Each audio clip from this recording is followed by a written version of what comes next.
Hello everybody, welcome back to the channel.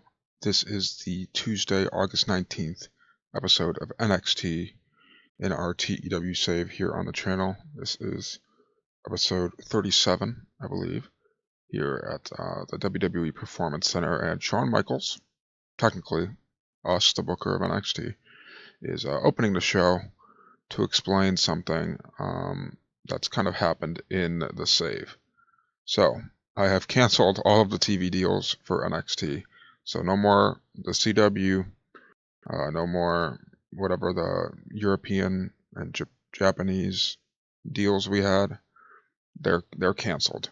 I did have to pay $1 million to the CW as they were not happy, and our deal was through 2030, I believe. But NXT is now on the WWE network, and if you didn't, I don't know if I made this clear earlier, but this is a fantasy booking save. This isn't a financial, realistic save.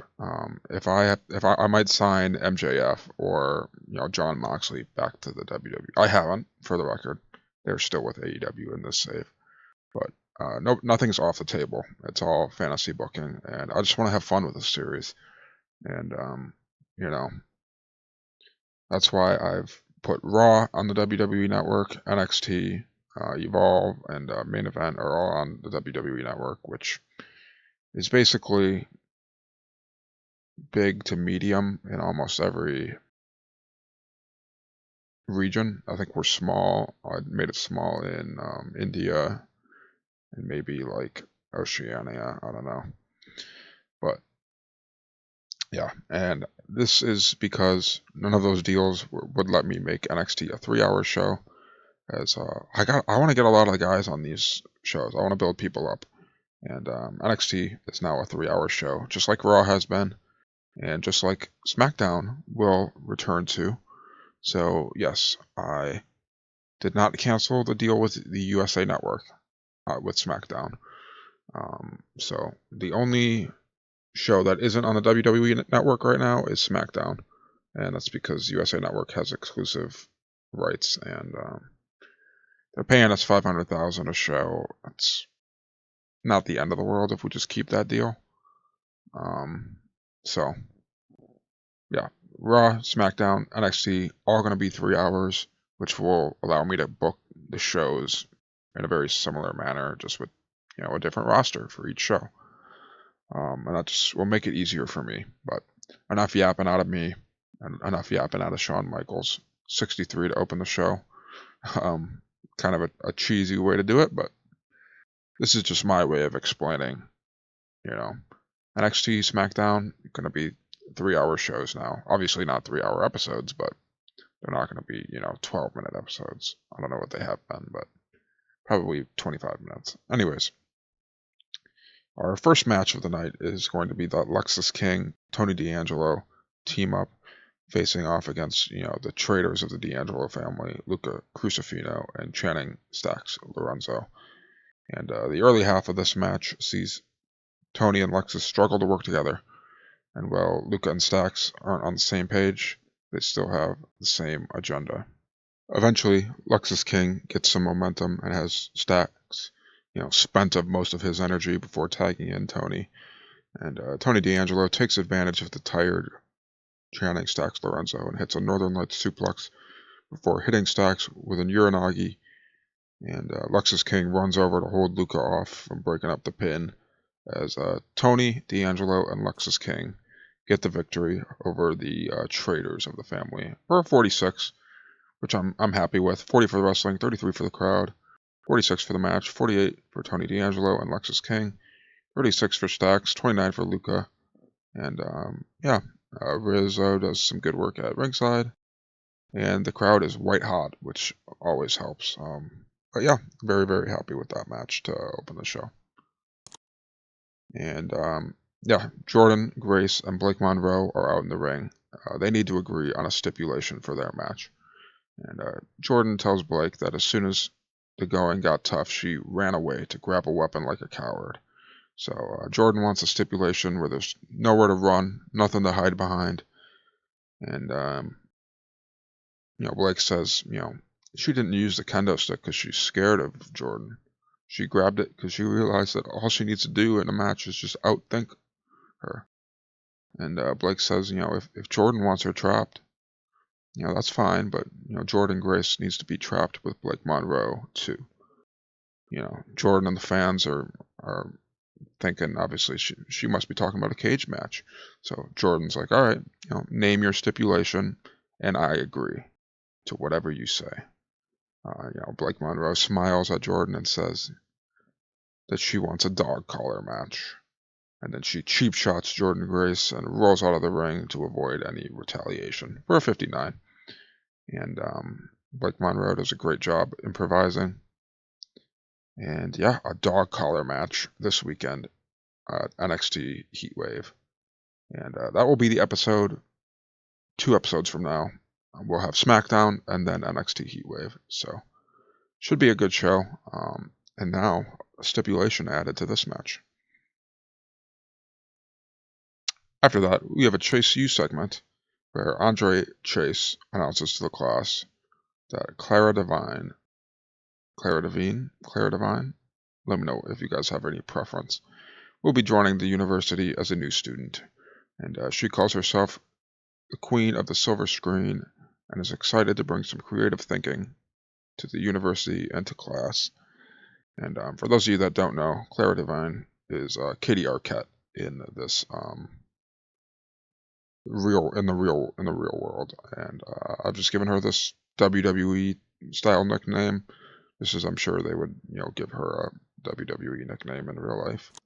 And her gimmick is very good, very marketable. So we'll sell some merch, obviously with Chase U, that helps a lot too, but can be penalized for losing to our gimmicky, cartoonish gimmick. So yeah, 44 for the introduction of her. Pretty happy with that for a Chase U segment. But yeah, after that, Kalani Jordan faces off against Lash Legend. Lash is looking to teach Kalani a lesson after being called washed last week. And yeah, Kalani, she's looking for ways to try and get some cheap shots in, but she's unsuccessful. And eventually she's overpowered by Lash Legend, who gets the victory in this match. For a 35, 37 for Kalani, 41 for Lash Legend, 39 for the wrestling, 34 for the crowd, 35 for the match. Not ideal. Obviously, I made it a little too long. 10 minutes was too long for these two, which I'm not thrilled about. But oh well. At least I didn't make it 15 minutes. Let's move on. Charlie Dempsey tells Ren Sinclair that he wants the new quarter catch crew to be feared and strong again. And he's going to make that statement in a match next. And I needed William Regal to get on the show so he can be seen in the background listening in on the conversation. And I'm sure William Regal appearance helps bring this segment to a 55. And, obviously Charlie Dempsey is a heel, Ren Sinclair is a face. And will one of them turn? If you're paying attention to the notes, you might be able to see who potentially could turn if I end up going that way.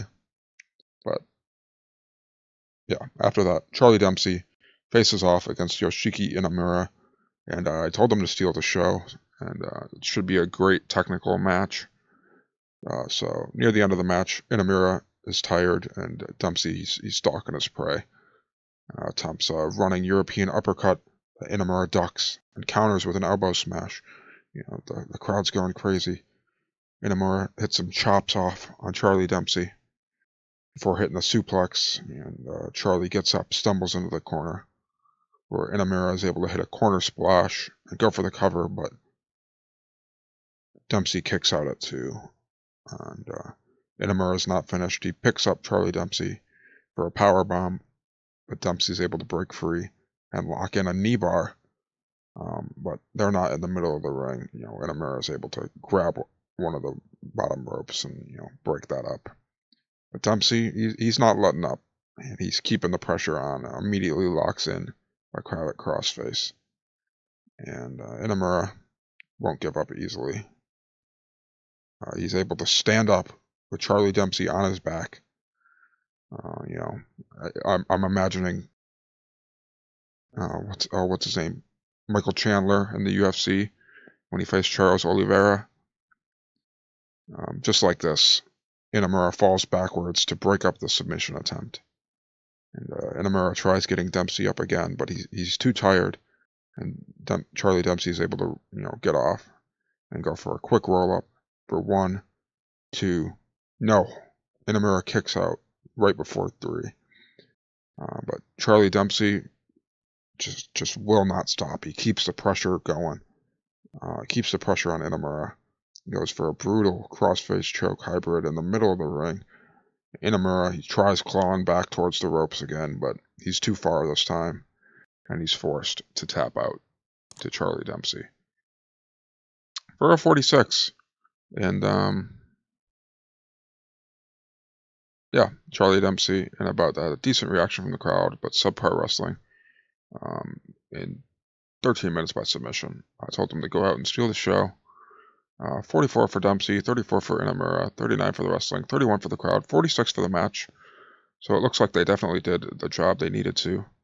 No, I will not be turning Ren Sinclair at ringside. But let's see. So just stamina was a little bit of an issue, a little inconsistent. So it looks like I might just have to have more matches in this, which, I can definitely do, but might have to do less headcanon for a lot of the matches. But yeah, Charlie Dempsey wins in this technical battle as we go backstage to the culling, where Shawn Spears tells the group that he got Brooks Jensen and Nico Vance a tag team title shot tonight. And, Tatum gets super excited and tells them that they're going to do great out there. They're going to kill it. For 44, the culling get a tag team title shot next as they face Hank and Tank in a match, I set as a mayhem match, and it's a tag team match with big meaty men slapping meat. And 8 minutes into the match, neither team has any clear momentum or upper hand in this.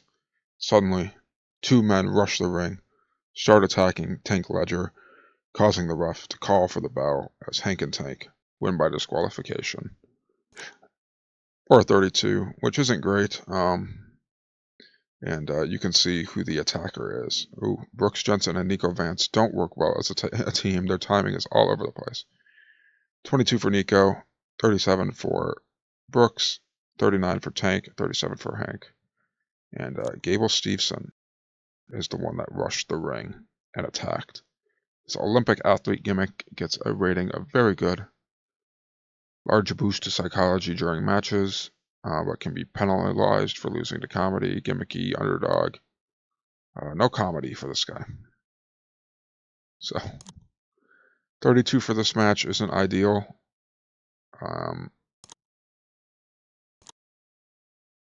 Major penalties for the tag chemistry. And I wanted Brooks Jensen to be kept strong too, just because he has more pop than Hank and Tank. But yeah, Nico Vance kind of brings this down a little bit, which is disappointing. But the chaos of the match helped hide how bad everyone was doing, which helps bring the rating up a little bit. Oh, what a mess. But Gable Steveson and the other man that rushed the ring, his brother, formerly known as Damon Kemp, now known as Bobby Steveson, they continue to beat up Hank and Tank until road agents come out and separate them for 40. And yeah, no psychology boost and another penalty. Oh boy, just adequate too. This is not ideal for me.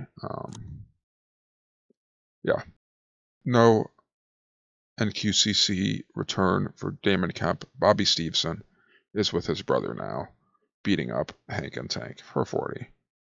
Which a 40, I'll definitely take. The crowd's still hot. They seem to like it. The announcing is still, whatever. But another segment after this, the crowd will be into as Ethan Page comes out and says, he originally planned for another Canadian star to come to NXT and help him out in the fight against the Americans, but they missed their flight. So like always, He has to do everything himself. And this is kind of true. My original plan was to have Ethan Page and Chelsea Green do a mixed tag match against Tavion and Tyra May Steele, but I completely forgot to loan Chelsea to NXT, so my bad. But I've come up with a good, B plan, and I think this makes for a good segment too.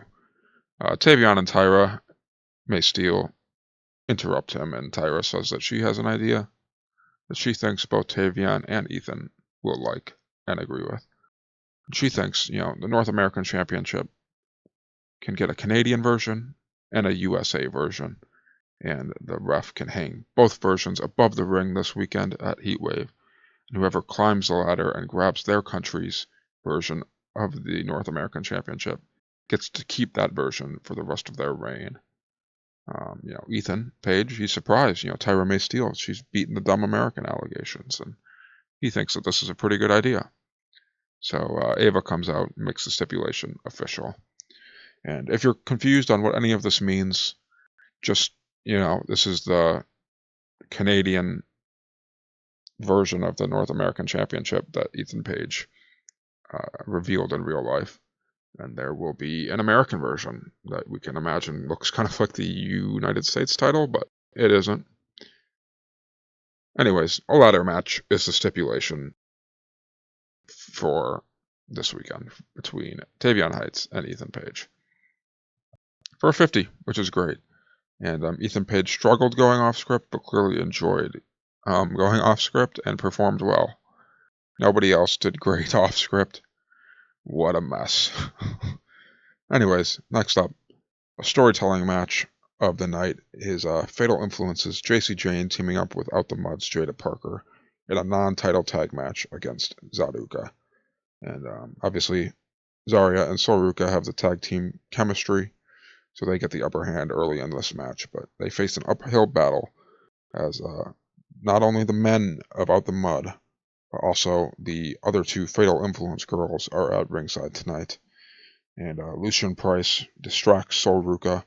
Jasmine Nix is distracting Zarya, and the confusion is just too much for them as Jacy Jayne takes advantage to pin Soruka for a 42, which I'm actually decently happy with.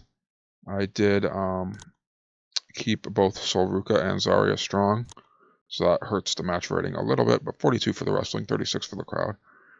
37 for Jayne, 35 for Jada, 46 for Zarya, and 48 for Soruka. And Soruka benefits from a hot new move. Jacy Jayne pins Soruka after using a foreign object. We just had some distractions in the match. And the tag team champions lose in a tag match, but the title was not on the line. So after that, we head to a Trick Williams segment. He cuts a promo talking about how he runs both NXT and TNA, and he's not afraid of Joe Hendry or Mike Santana. But, he doesn't want to give them the opportunity to get an advantage and team up in a triple threat. So he needs them a little roughed up. So he calls out to the ring Ridge Holland and Josh Briggs. And he tells them that if either of them are able to beat Joe Hendry or Mike Santana tonight, he'll give them a free TNA title shot. For a 63, performance of Trick Williams was fantastic. He's got a hot catchphrase, obviously, flavor of the month. Josh Briggs underperforms, but that's all right. The crowd is still very hot. And Josh Briggs will go first. He'll look to earn a shot by beating up on Mike Santana. But Mike Santana is not going to let that happen easily.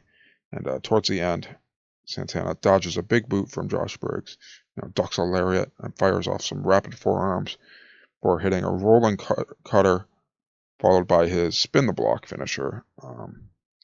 And he covers for 1, 2, 3. Mike Santana with a 50, Josh Briggs with a 39, 45 for the wrestling, 33 for the crowd, 49 for the match. Pretty happy with that. The crowd's still very hot. Liking that. Good performance from Mike Santana. Very, very happy with that. And we go backstage after that match where Ava congratulates Wesley, Ricky Saints, and Cameron Grimes for qualifying for the #1 contenders match this weekend. And she wishes them good luck for a 61. And yeah, kind of just reminding you guys this match is happening at NXT Heatwave for the #1 contender spot against whoever is the NXT champion after that triple threat match. And yeah, Ridge Holland, his match is up next as he'll try to earn a TNA title shot by beating up on Joe Hendry.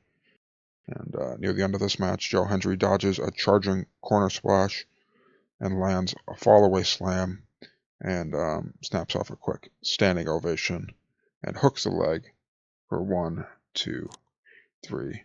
Neither Josh Briggs or Ridge Holland get a TNA title shot, as both Mike Santana and Joe Hendry get the victory. 53 for the wrestling, 45 for the crowd, 57 for this match, 45 for Ridge Holland, and a 62 for Joe Hendry. And they have great chemistry. Oh, that's awesome. Joe Hendry benefits from a groundswell of public support. 57, wow. Fairly pleased with this match. Obviously, Ridge was at Raw yesterday, so he's kind of doing double duty both nights. And I'm happy with a 45 for NXT. Definitely happy with that. But this was not the main event. We have a main event segment, obviously. Some big names are still missing from the show. Obafemi, Javon Evans, and Eddie Thorpe have a sit-down discussion before their match this weekend at Heatwave. And Eddie says that he's not taking his second chance in this company for granted. And he's sick of guys like Oba and Javon getting handed everything to them. But Oba takes offense to that. He says, he gets opportunity after opportunity because of how great he is. He earns his chances. Javon says Eddie's attitude is just fuel that keeps him going, keeps bringing him back to the positions that he gets to. And Eddie Thorpe's heard enough. He throws his chair at Oba, attacks Javon, and Oba retaliates and hits Eddie with a strong rolling elbow, sending him out of the ring before hitting Javon with a power bomb to stand tall with his NXT title as the show goes off air for a 49. Javon and Oba are flavors of the month. And Eddie Thorpe performs poorly on this segment, which is fine. But 49 is a fine way to end the show, as we will get a 58 in this show.